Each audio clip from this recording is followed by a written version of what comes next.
কিভাবে জীবন বদলে যায়?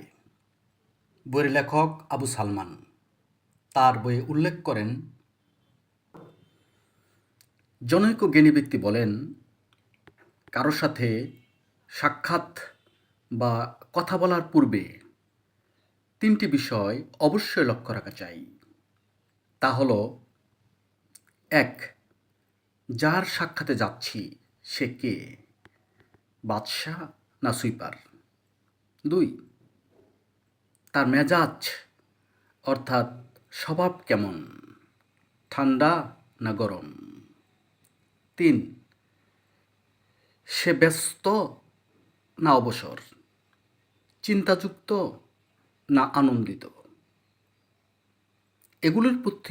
এগুলোর প্রতি লক্ষ্য রাখলে সাক্ষাৎ প্রার্থী কখনো লজ্জিত হবে না।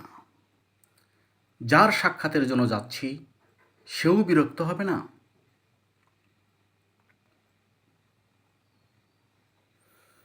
একজন ব্যক্তি তখনই সফল ও সম্মানিত হয় যখন সে মানুষের মর্যাদা অনুসারে আচরণ করে এবং কথাবার্তায় সুকৌশল অবলম্বন করে।